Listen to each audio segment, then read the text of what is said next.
to another episode of Middle Ground with JLE, where we treat you like family. That's the theme song Detroit Love off my first album, The JLE Experience. Only music and copyright. Don't mean on Facebook. Another great guest for you in this season 12. I have a fellow Wayne State University and Mike Ilitch School of Business alum. And also, he was my professor fall 2018 in Global Supply Chain. Assistant Professor of Teaching, Dr. Jeff Rightmer. Welcome to the show. Thank you. Thank you for having me. I appreciate you for doing it, man. It was kind of cool. Like, oh, he was my teacher too. You was that dude with them study guys, man. Yeah, that's right. Real MVP. What you study was on the test. Like, that's what I'm talking about. Yep. Ain't no surprises. None of that craziness. All right. First question. What led you to this path? I think it was the Grateful Dead. What a long, strange trip it has been. Nice. and it has. I look back on it and I often wonder how the heck I ended up here. But I look at all those 20 plus years of business, and the last probably 3 of it, I knew I wasn't happy. Okay. And I just went.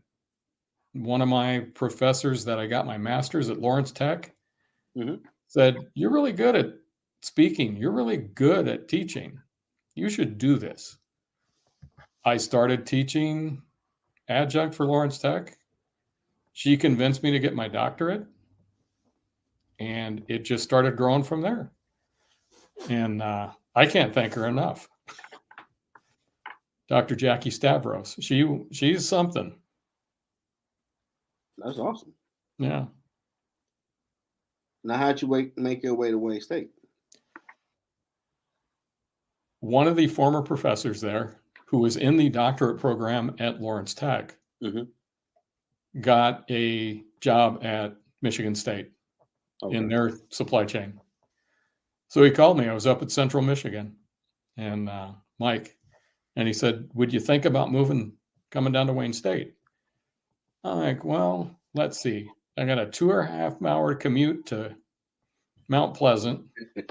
I got to rent an apartment. I could have a 25-minute commute and stay home. Yeah, I'd be interested. Yeah. Makes sense. Dr. Taylor called me and talked my ear off. And I was sold at that point. And came down, met a lot of people. Dave gave a couple of presentations and was at lunch with John. And I said, "So how many more people you got to interview? When you're going to make a decision?" He goes, "I made a decision when I talked to you." Nice. Job is yours unless HR tells me I have to interview more people. Goes, okay. Pass the background check and you're fine. Oh yeah, they don't do that background check. Yeah. And I said, well, I don't think there's anything out there, but I had a security clearance at one point, so I think I'm good. Okay. But yeah, it was looking at it now, it was the best move I made. Love the people up at Central in the College of Management, but this was a great move. Not just for travel, but the program is great. We're in the top 25 in the country. So I couldn't be happier. Yeah, that's a big deal. I mean, you're a real business school. Yeah. You're like in the top 200. Man, I don't know nothing. Well, you say top 50, top 30, top 20. I'm like, oh, okay. You mess with Harvard, all them big dogs. Like, we're big dog too. Yeah. Well, we'll give you the game. Our supply chain program, I would put it up against anybody. There's bigger schools out there. You can go to Michigan State, and it is a great school. But you come to Wayne State, class sizes are smaller. You get more one-on-one with the professors, and we will help you. We will help you get an internship. We will help you interview with companies and bring them in and have them talk to you. Yeah. So we do a really great job of setting people up for success. Then y'all bring people in that's actually in the field being successful, where you can ask them questions like, okay, how you do that? How did you do that? How you do that?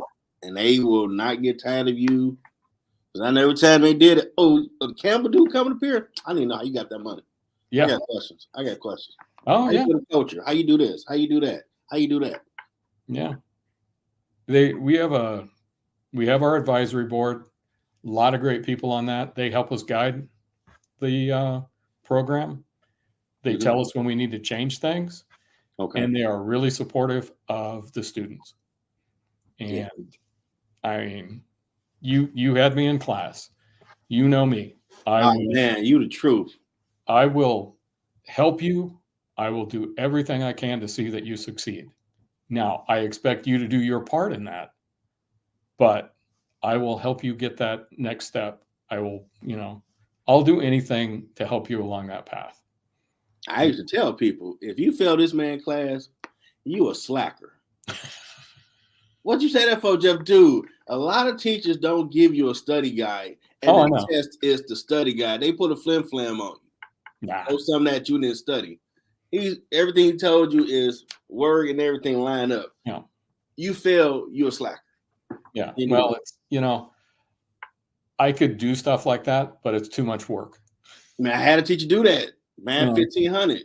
You all got like a D or F on the second test. Like, dude, we ain't covered that chapter. Mm-hmm. Oh, like, man, you play with my life. We're going to jump you. You better cut it out. Yeah. If you talk to chapter 5, that better be on the test next week. Don't come with this chapter 7.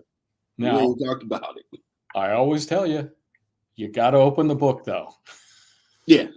You got to look at it, because I'm not going to tell you everything. I mean, even that book we had to read to go was pretty cool. Yes. And I haven't taught 3,600 in a few semesters, but the people who are teaching it now still use the goal. Yeah, that's a good book. I have sucked them in. And shout out to Professor Roger White, say hello. He's going to be a guest coming up in the next few weeks. Appreciate you tuning in. Now, what is an assistant professor of teaching? The latest contract for the teaching union, they came up with new titles, and a lot of schools are going to this. If you're a tenure track professor, you're going to be an associate or an assistant professor. We're essentially professors. It's just we don't do research. We concentrate on teaching. So now you can be an assistant professor of teaching or an associate professor of teaching. And we're measured on service to the department, service to the school, the Mike Ilitch School of Business, and then we're measured on our teaching. All those little things that I used to tell you to fill out the set scores, and so I can get the feedback. Yeah. Know what I'm doing. And so we're measured on those two things. And if you want to go out and do research, you can. And there is a pathway so that you could become a full professor. At my stage in my career, I don't think I need it. So I will be happy with being an associate professor of teaching in next year or so. Now, do they still have business students do a paper? Yeah. I still make you write. And I remember when we first had to do it, I forgot her name. But I asked, like, why we got to do a paper? We're in business school now. The fillers from the companies was coming back. Your students are doing business emails and documents like they're texting. Yeah. They forgot how to do basic grammar. Like, you lying like, no, they start naming off companies that she can remember that said. So we got to make sure you guys still know how to do papers. Yeah. The business way. I know LOL and all that. Because they're not going to take you to their companies. No. If we keep having a reputation that y'all on some kindergarten stuff when it comes to papers and emails. No, I give them discussion boards now. Okay. Put up a video, ask questions. And when I explain it at the beginning of the semester, you have to type this like you're writing somebody a letter. I don't want to see slang. I don't want to see acronyms. I want you to write it like you're trying to communicate an idea to somebody. And that's so crazy. Yeah. That you got to do. You're in business school. Yeah. You got to know how to talk business. Yeah. What you doing here? You know, I still see it with somebody writes me an email and I'm getting all kinds of LOLs and other things that I have no idea what they mean. So I usually reply back and it's like, put this in English so that I can understand what you want. But it's the generation of 5-second attention span. Yeah, that is a thing now. And that's crazy. It's nothing you're trying to do is going to take 5 seconds. No. Now, you were on Flashpoint giving your expertise on the strike with UAW. How was that experience? It was different because I had watched it a week or so before that, and they had just briefly mentioned the strike. And so I emailed the host, Devin Skillion, and I said, I know you get hundreds of these a day. However, if you want to talk the strike, the things people aren't thinking about is the supply base. And if it goes on a month and a half, 2 months, you're going to see suppliers go bankrupt. And I said, if you want to discuss that, I'm your guy. Attached my CV and said, give me a call. Mm-hmm. And that day, I got an email from the producer. Okay. Come down Friday afternoon and tape Flashpoint. I'm like, really? Okay. And she goes, yes, really, give me a call. So I called her and I go, this is real, right? She goes, yeah. I want you down. Devin looked at your CV, your resume, and he thinks he needs you. So I said, great, I'll be there. So put my best sport coat on and tie and went down there. And I think we had like 15 minutes and it was myself, guy at the head of the Detroit Chamber of Commerce. Okay. And a guy from, not the Free Press, the other one. Okay. Or writer, columnist. Gotcha. And we went back and forth about stuff. And if you've ever watched it, they have the main stage with all the stuff behind it. Yeah. Well, we're there and we're going to start taping, and thunderstorms and stuff were rolling in. So it all shifts to the weather and everything. So we go wait in the waiting room there, the green room, and we're sitting there waiting, figuring out what's going to go on. And the producer comes in. It's like, okay, we're going to go to the old studio. Like, okay. So we're just basically around this little table there. Yeah, I remember that. Nothing behind you. Just kind of a blank wall. And old school. The one guy, Sandy from the Detroit Chamber, goes, yeah, you're getting a full effect here. But it was fun. It was interesting to be on TV. I made sure they got in Mike Ilitch School of Business. There you go. Global supply chain. And it was fun just talking about it. My wife said, okay, you can talk about anything, but you can't mention my company. I'm like, I wouldn't anyway, but okay. Mm-hmm. So the first time I'm on, went smooth, nothing. The only mistake she said I made was when he asked me about what I thought of Sean Fain. The only thing I said was, well, I see his point. not thinking I should have added anything to that, but she goes, "It sounded like you agree with him." I'm like, "I don't agree with him. I just see his point." He goes, "We need to say that." I got you. Okay, got it. And then about a week or so later, they invited me back to talk about some of the demands and what we were seeing in the supply base. And then he said, "What do you think about the 32-hour work week?" And I chuckled and I said, "My wife and I were actually discussing that the other night." And her comment was, "Last time I checked, we're not in France."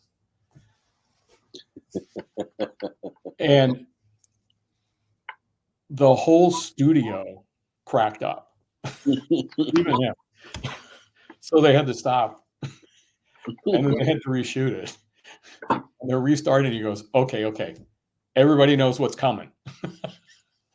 But I got home.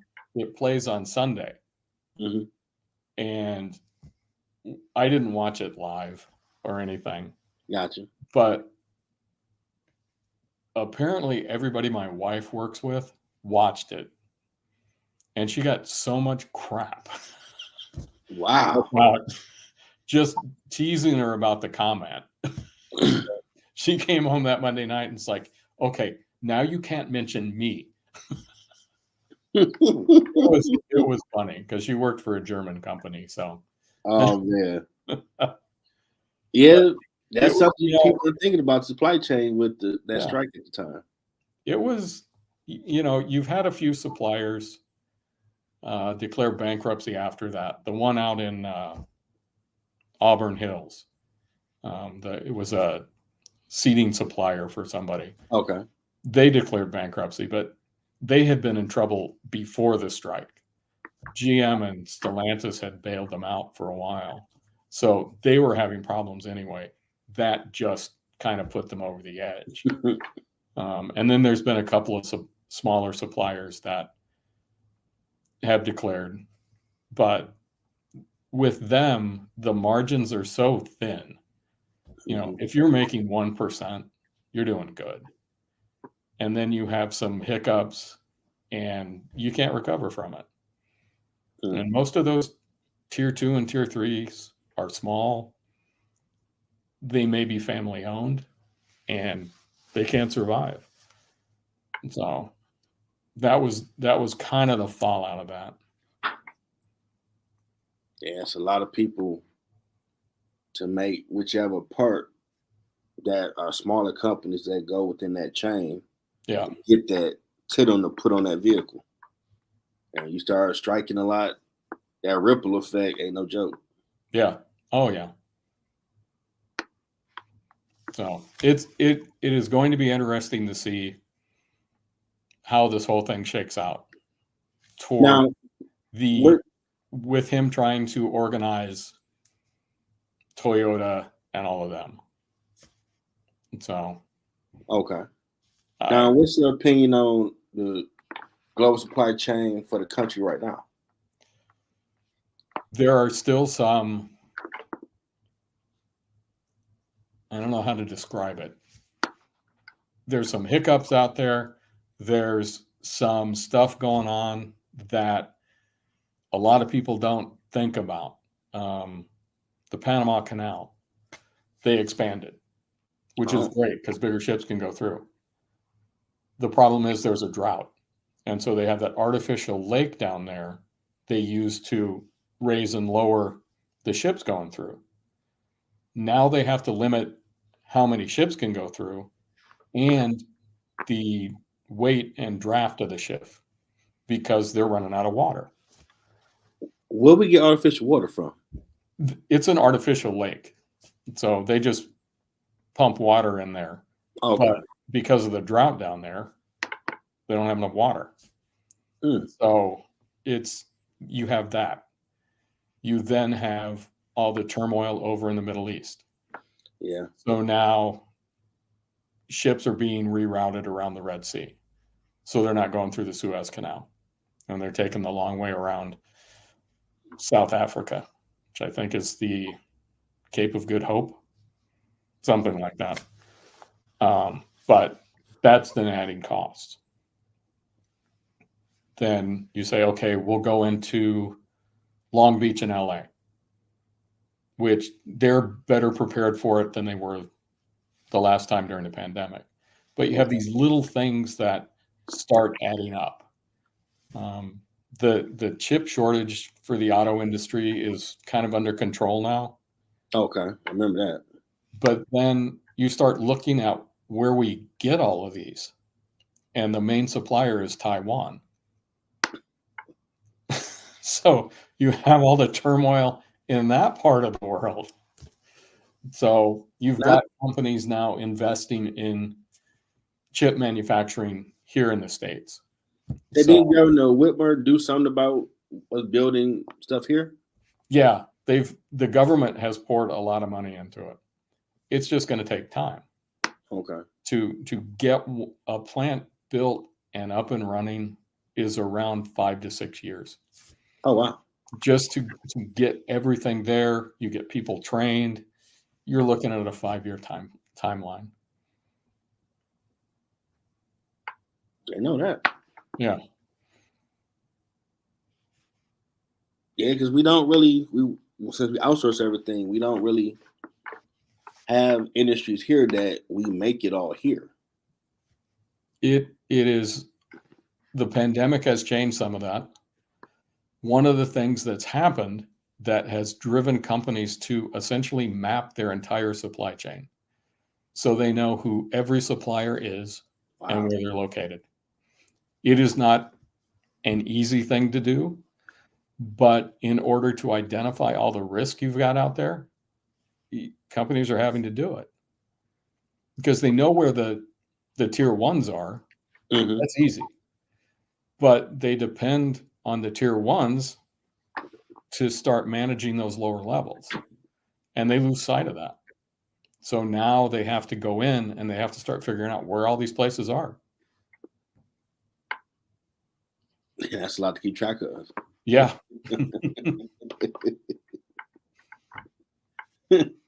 Somebody probably was upset, like, hey, we got to do it now. But this, hey, find them all. Because the world's changed, and we don't. If we ever have another problem like COVID, we know where everything gets, so we ain't scrambling. Yeah. Well, it's like during COVID. I mean, I read a lot about supply chain. I study it. Did not know 90% of our over-the-counter drugs came from China and India. It's like, okay, that probably wasn't a good decision. We had that terror war for a while with them. Oh, yeah. They've rolled some of that back, but they haven't rolled all of it back. And there was a article in the L.A. Times. It was probably like 2 or 3 years ago when Biden got elected.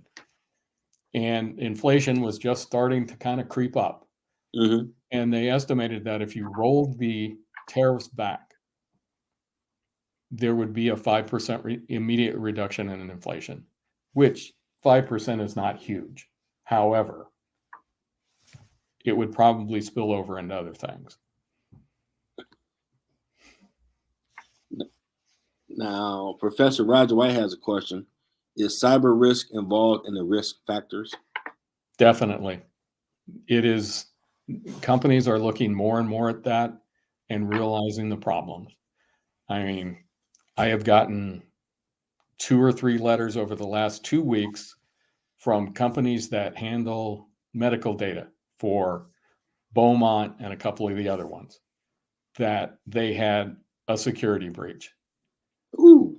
And the last one I got was today was we saw this unusual activity back in July. And we're notifying you now. I'm like, wait a minute. July. You just doing something now? It's almost a year. I mean, I have the LifeLock and a bunch of other stuff to manage a lot of that. So I called them about a week ago and said, I got this letter. And the person on the other end is like, okay, we know about that. And she was running through things and she goes, we don't see anything out there, but we'll keep monitoring it. We know you've been involved in this, so they run special programs and stuff and try to make sure that your things are there. That caused me to go through and change passwords, make sure I had double authentication with all of it. But you think about, that's just me. What about a company? And, you know, they get hit by a cyber attack. You know, the pipeline a few years ago, they had to shut down. I remember Target got hit a few Christmases ago.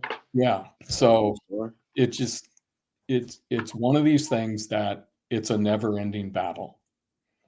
And that now has to be factored into your risk assessment. And, you know, you've got suppliers that are electronically tethered to you. If they have a data breach, is that going to affect you? And, you know, where are these firewalls and how do you prevent it? I mean, at Wayne State, we have to go through security training every year. You just had to go through that in December. And, you know, you get an email and it doesn't look right. You should look at these things and all of this stuff. And I remember that when I was still getting my degree. My thing was, whenever they had them talks, maybe I'm a old school dinosaur. If you get an email from someone saying stuff that is just too good to be true, why you gonna click on it? Yeah. You click on this, you're gonna win $5,000. The only thing free is Jesus or whatever God you claim. Yeah. Ain't nobody giving $5,000 away. That's when I look at stuff like that, it's like, why would you do that? And then I get an email. I teach a class for this university over in Poland that we have, Wayne State and us have a long-standing relationship. And I'll get emails from these kids every once in a while. And I have to really, really look at it. And then I have a list of the students. So I usually pop it against the list and say, okay, recognize this one. But I never open a file from them. Yeah, and people do it. People call you. Oh, someone stole this. Now we just need your information. Like, no, I don't know you. Stranger danger. Yeah. Oh, yeah. You trying to get it right now? No. I love you've been breached. Just click here to log in. I ain't logging in nothing. I love the ones that call me and tell me that they're going to send the U.S. Marshals over and because there's a warrant out for my arrest. You're gonna be sued if you don't like. Well, we're knocking my door. You for real? Until then, I'm stranger danger. I don't know you. Yeah. But at least there you got the shout out to the cybersecurity people out here that's working to block the people doing that, because everybody that's in the criminal world getting just as savvy as the people doing right. Yeah. Like, wow. Data breaches. Do you have anything you want to promote or market you got going on? Wayne State, Mike Ilitch School of Business. We've got a new dean that is really getting us on the path. Enrollment was up last semester. Nice. So we're doing some great things. And I would really like to reach out to the high school students in Detroit.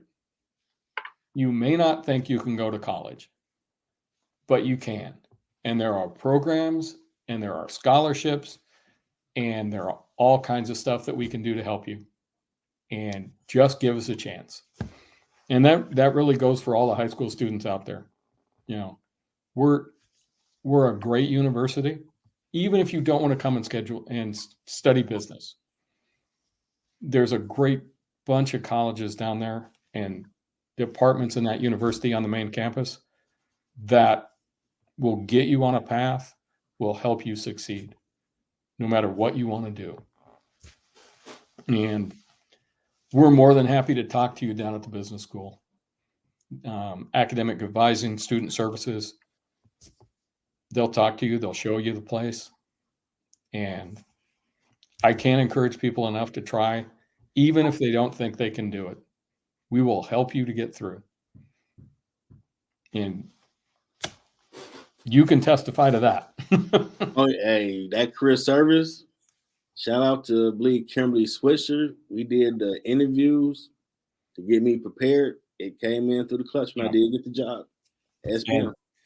They are really understaffed, and they do a heck of a job. Oh, there's like 3 of them, something like that, when I was there. There's not many more of them than that now. We're trying to find, I think the dean's trying to get money to hire another one.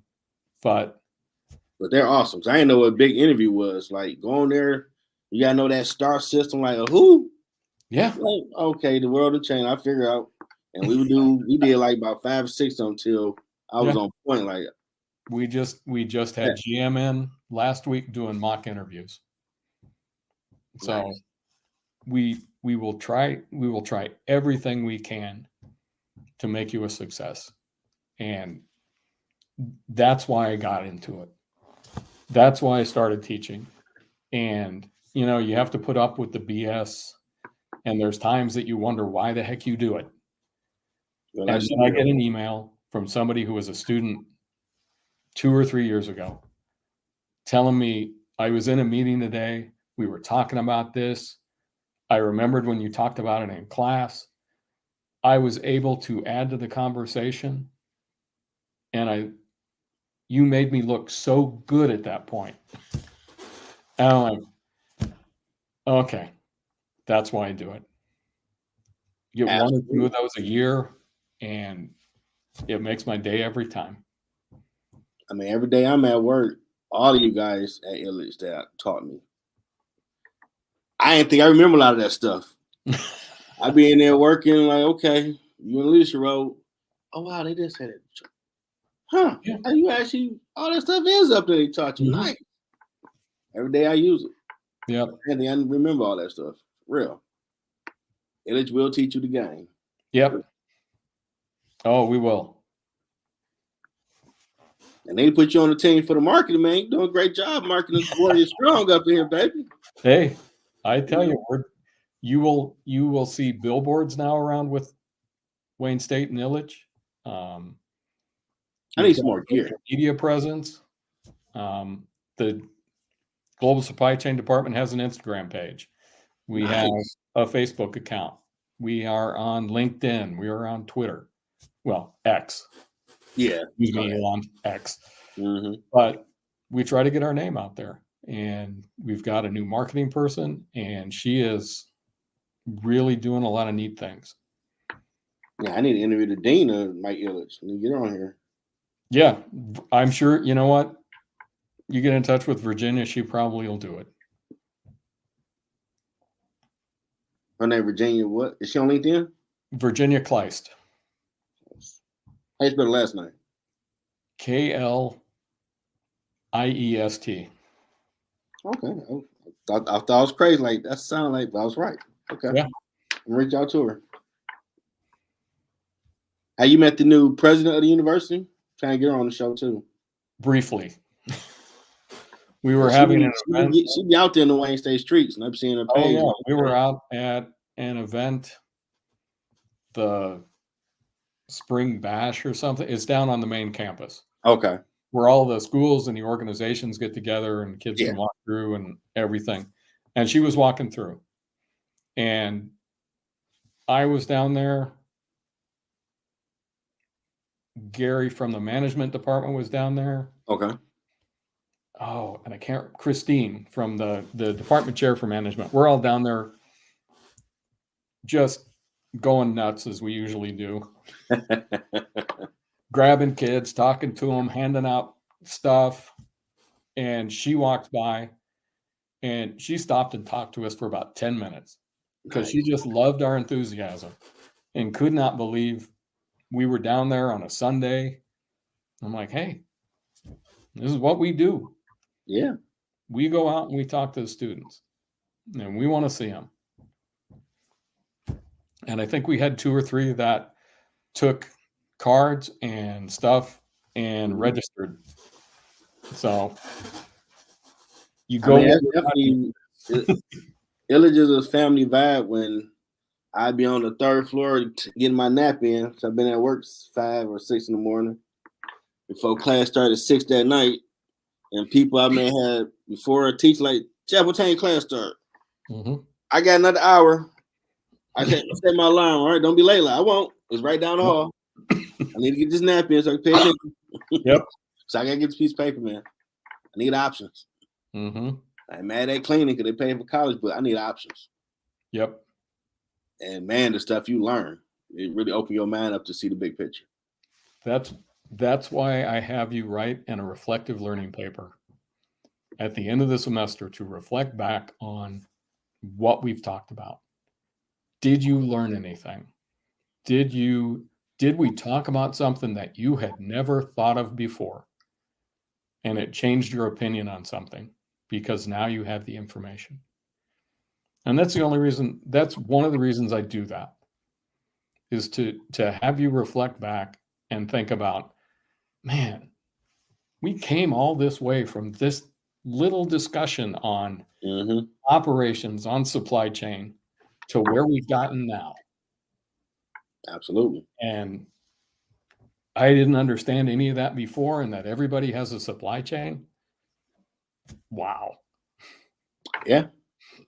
I remember one of my last capstone classes, we had to interview 20 people, and they had to write a video what they thought of you. Mm-hmm. I was blown away by what some people said that I never thought they looked at me that way. They're watching what I was working towards, like, wow. And they asked you, right, like, what did you think? Like, humbling. Mm-hmm. I didn't think I was making impact on people's lives out here like that. And I read the comments when you guys fill out the student evaluations, and the comments I get back, and I'm like, wow.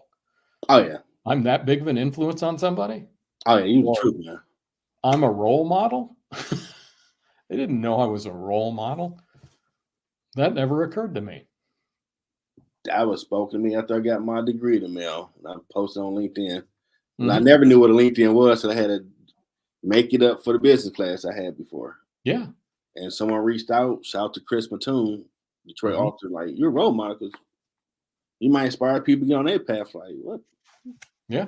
I don't know about no path, man. Mm-hmm. And all that got me to doing this, like, you couldn't tell me I'm doing this. Let alone the people I'll be interviewing. I mean, it's an honor to interview a former teacher. That's like awesome. I appreciate it. For real. I appreciate you, brother. Mm-hmm. What has been your biggest challenge on your journey? I never thought the journey would be here. Okay. My dad was in the Navy for 30 years. And from the age of like 5, that was going to be my career path.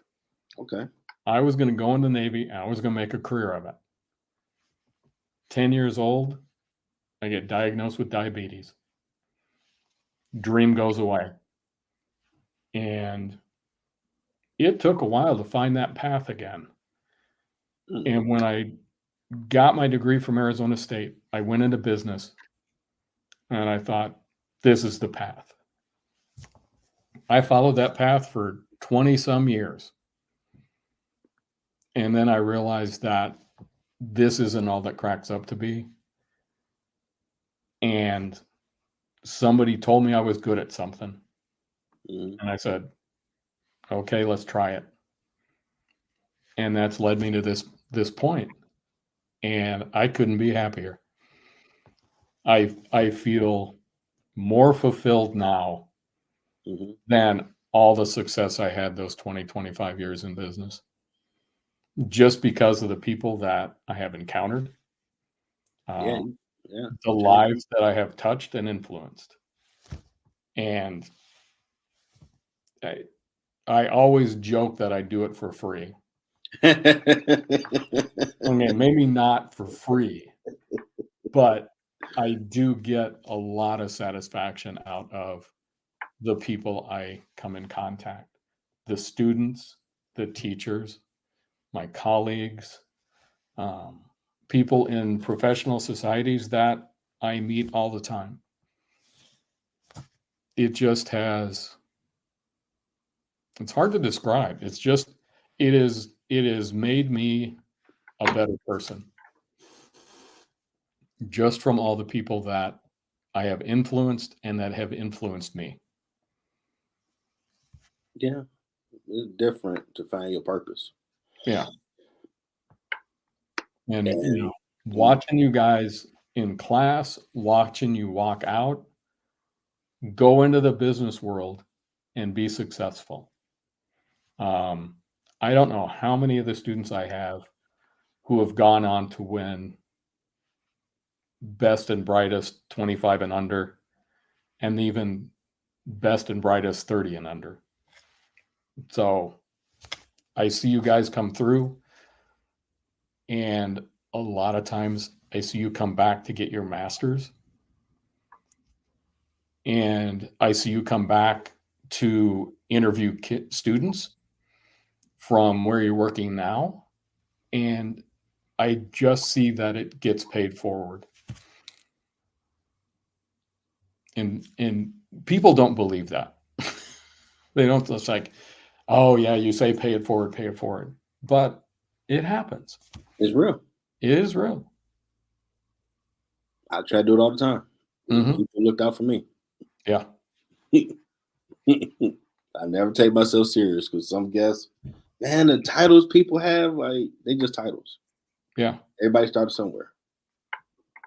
And your story might spark somebody to get on their path. Yeah. So every story is powerful. Yeah, it is.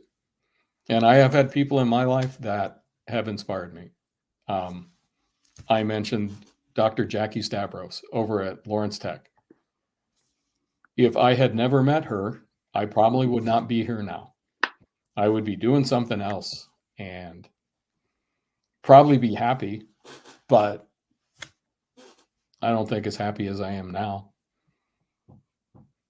And at least as fulfilled that I feel now. I feel you on that. If it wasn't, I can't remember that teacher name in high school at Cooley, but she was an English teacher. I wrote a paper, and she's like, you need to be on the school paper. And that's the only journalism I call upon in doing this. Yeah. From freshman year. But she was like, no, I need you over here doing. And I wrote one article that everybody liked, interview Isaiah Thomas once at the Palace. Mm-hmm. The journalist stuff pretty cool. Never thought I would ever call back on that stuff ever. Like, what do you mean? Interview people find a purpose. I'm not the purpose Moses. What is this? Mm-hmm. I don't know how you go about doing that. Like, so get out tomorrow, figure it out. Okay, God tell you to do something, better do it. Yeah. I don't want no smoke. And then I get back from people telling me, like, man, that impacted me, the episode I watched. Mm-hmm. Or the fact that the stuff you posted that's inspirational. I was in a dark place, and that gave me hope that is still hope out here. I'm like, wow, you really are impacting people. You can't be jabbing out here, but you got to be for real, whatever you're doing, because people are watching you. So what they watching? That was during the pandemic when we had to pivot to go online. I still taught the same way. I still tried to get you enthusiastic about it and stayed enthusiastic myself. Then when I started reading the reflective learning essays at the end of the semester, there were a lot of students that were struggling. And I reached out to each one of them and said, let's talk. This, you know, I know you want to give up. Don't give up. There is an end. You will get there.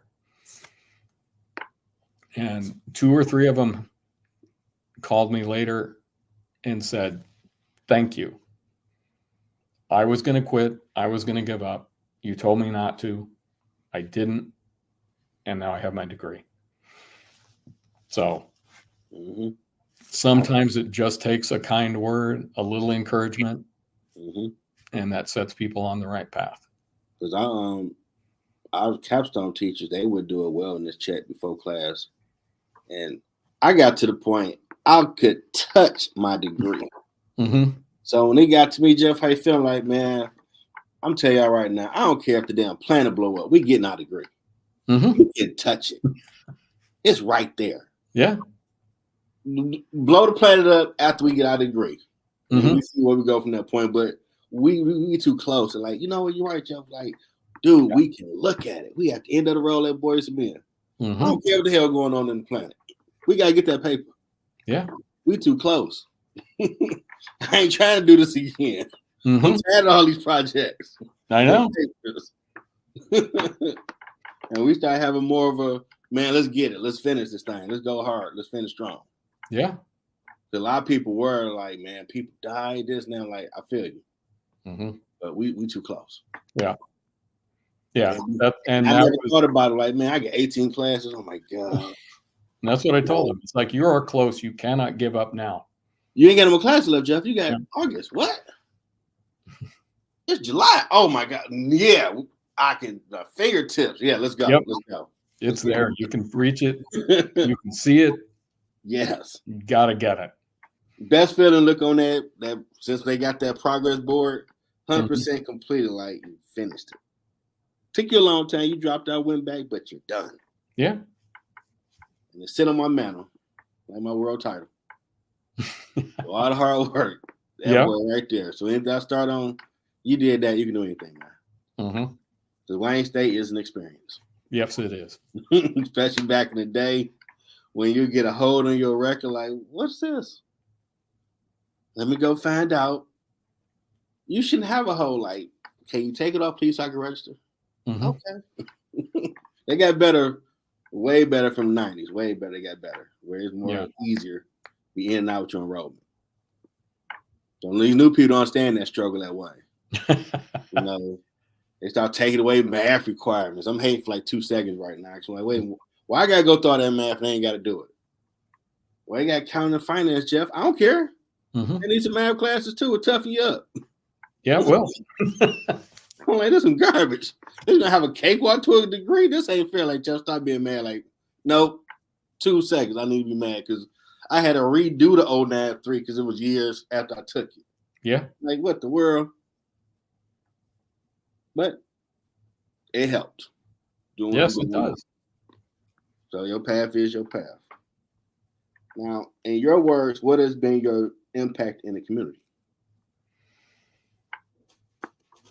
That's tough.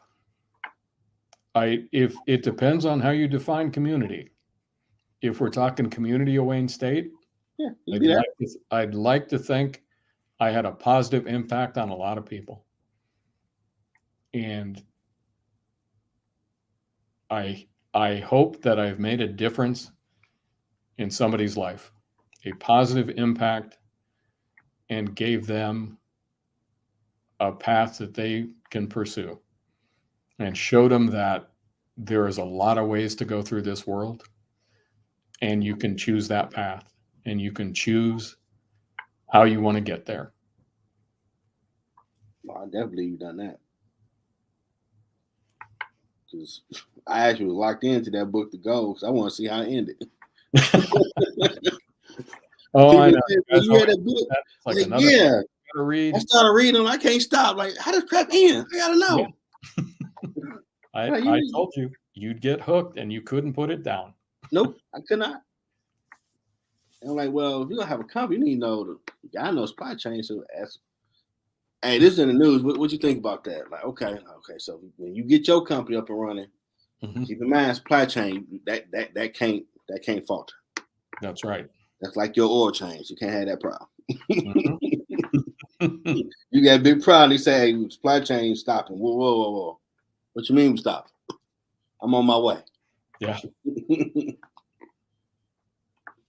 Now it's time for that Yoda game question. Ask everybody. So hope I made people comfortable, relax, share their story, and get this awesome advice for what advice do you have for someone trying to find their purpose? Don't be afraid to ask for help. If you're lost, you don't know where you want to turn, don't be afraid to reach out. Don't be afraid to ask for help. because there is always somebody out there that is willing to help you, whether it's a friend, whether it's a pastor, whether it's a teacher. There's somebody there that will take an interest in you and that will help you. And I have found that in my life, that when I didn't know where to turn, there was usually somebody out there that was willing to lend an ear, listen to me. And maybe I didn't need advice. Maybe I just needed somebody to listen and say, I understand. Maybe you should try this. And, sometimes it was my father. Other times it was somebody at work. And there was usually somebody that would say, yeah, you can do that. Shouldn't try to even think you can't. Go out and try it. Worst thing that can happen, you fail. You get back up, you learn from it, and you move forward. That's true. Great advice. So, how was this experience on the podcast? Hey, I loved it. Awesome. Loved it. First time? I used to have a problem talking about myself. Really? As I've aged, I don't seem to have that problem anymore. So I've achieved status with my tagline, where we treat you like family. Make you feel comfortable. Appreciate it. I appreciate you. It's been a blast to talk to a former teacher. See, you still doing awesome. Had to come back down there, Wayne, just see what the camps look like. I ain't been there in a minute. Hey, it is changing. Oh man. the growth around the Ilitch school, they've got open those condos that were right next to the parking garage. Oh wow. So I actually went and looked at them. They are amazing. Wow. And, okay. It's other stuff that's popping up around the neighborhood. There's other things going on. I remember when we moved up here in 2000 that we would go downtown for a show. We'd go downtown for a game, and then we'd come home. But now it's more of an event. You come down, you have dinner. It's everything going on downtown now. You see a show, you see a ball game, and it's more of now a destination. And you want to go down, and you want to see stuff, and you want to see what's going on. And it's lit up too everywhere. Yeah. Now, do they got a food place inside of Ilitch yet? Yes, they do. Nice. They've got a little cafe. It's called 14 East. It's right on the corner down there in the business school, and she does a great job. I usually pack my lunch, bring it in. I forgot. I went down there. She had a soup special. She has a great vegetarian chili, and I would never thought I would say that. It's fantastic. So they do a good job, and they have some of the students working there, so it works out. Yeah, that was the only thing that I looked at. They put a food spot in here. They're gonna save money because these students got money in their pocket. They ain't gotta go nowhere to eat. They stay here and eat. They do. Because that's why you're leaving out, because the vending machine only gonna do so much. Yeah. But no, that was somebody the other day. I was walking in, and one of the students is like, "Where are the vending machines?" I said, "They're right there." And she's like, "Oh." And she walked back there, and I was talking to one of the other students, and she came back out, and I'm like, "Didn't find anything?" Yeah, no, there was nothing. I said, "Walk down there, go past the security desk, hang a right. There's a little restaurant down there. You'll find something." Saw her later in the day. She's like, "You're right. I had a sandwich. It was great." So, yeah, they finally found something in there that would stick. She has been there. She lasts through the pandemic, Okay, awesome. through the summer, because we've got that building that went up between us and the arena. Yeah, what's the building right there? It's only like 4 stories. Boston Consulting's in there. I think there's a law firm in there, but there's a couple other places in there, and she draws from them. And she stays open till about 6:30 or so usually. Okay. So if there's something going on at the arena, she'll get some people coming in. Nice. Yeah. Former guest Shalana, thanks for tuning in.